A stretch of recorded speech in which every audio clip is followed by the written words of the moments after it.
This program was made possible with the continued support of the C24 Partners affiliate program. They turn traffic into performance.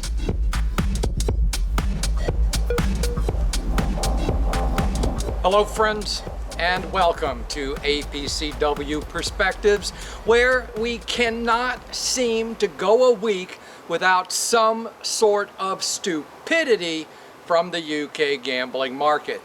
On our last show, we discussed how the UKGC has decided to roll out those affordability checks despite all the backlash, despite all the criticism, and apparently not giving a tinker's damn about any opinion other than their own.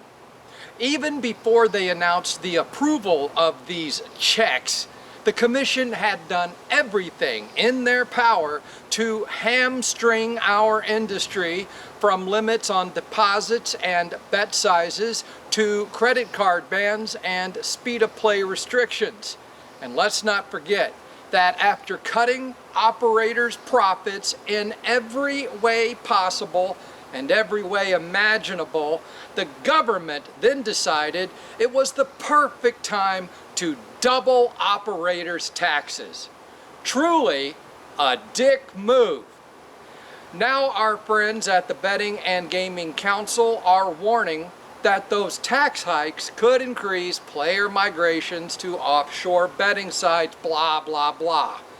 While I support the Betting and Gaming Council and their efforts, and I agree with all their principles, I believe they have lost sight of the most basic truth, that the UK government and Gambling Commission don't give a tinker's curse about anything other than their agenda. So publishing things like this is really just falling on deaf ears. And if all of this wasn't enough, fees for the UK gambling licenses will be going up in October. How's that for a cherry on top of our shit Sunday? Apparently, the Commission has been running a deficit of £4 million a year. How is this even possible? And since the government and the Commission are obviously too inept to add and subtract numbers, operators will once again have to reach into their pockets to bail out the people who are trying to put them out of business.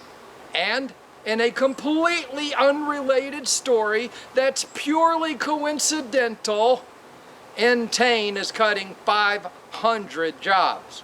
But they want everyone to know it is not because of the UK gambling tax hikes. They want to make that abundantly clear to everyone.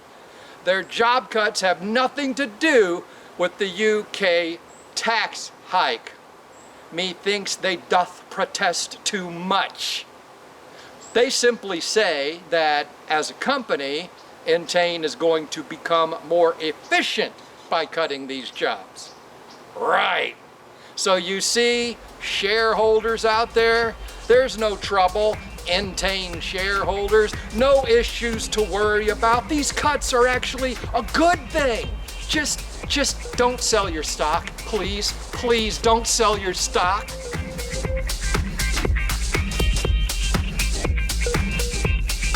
"24/7 Partners is the affiliate program designed for your growth. Forget restrictive terms and start fresh each month with no negative carryover, and enjoy your month even more with no activity quotas. Earn a competitive rev share with up to 37.5% effective commissions. Stop leaving money on the table and start earning with 24/7 Partners.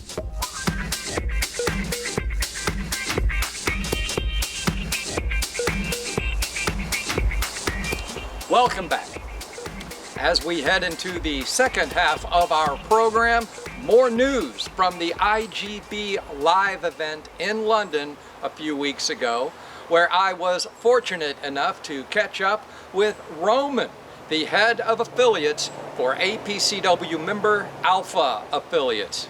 We talk about their brands, their markets, how they help webmasters retain players, and so much more. You can find that video in the GPWA forums and on the APCW website and YouTube channel. Speaking of APCW members, I'd like to take this opportunity to welcome the Lucky Buddha affiliates. They have no negative carryover and no activity quota, up to 40% rev share, plus CPA and hybrid deals.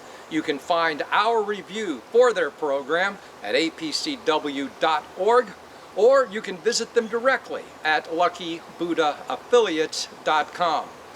Lastly, I wanted to run through a few of the news stories making headlines outside of the United Kingdom, as the Dutch are chasing the UKGC right off the cliff of affordability checks, revising their guidelines on approving player deposits in excess of €700 a month, or €300 a month for those under 24.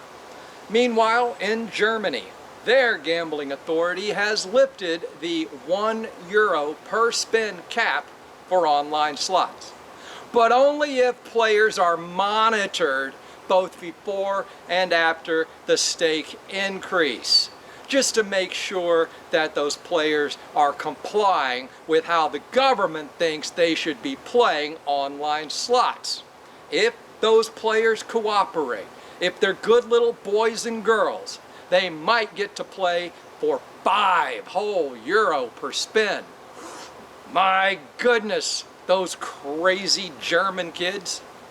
Finland has already received over 40 applications for gambling licenses there, even though the launch of their new liberalized market is nearly a year away. But even the Finns are already discussing maximum stakes and a ban on autoplay. And down in Australia, their Communications and Media Authority has blocked another 12 offshore gambling sites. But I must apologize for including that story, because I promised you news, and Australia blocking more gambling sites really isn't news. You know what would be some nice news to hear?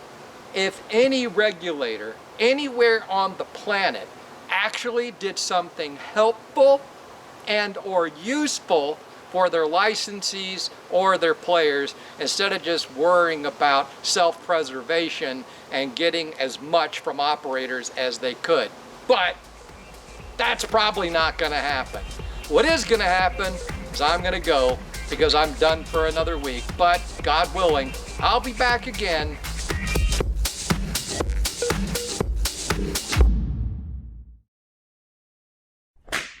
If those players cooperate and behave in a way that the government and the gambling authority, well, there it is. Blah, blah, blah. More news from the IGB Live event in London a few weeks ago, where I was fortunate, I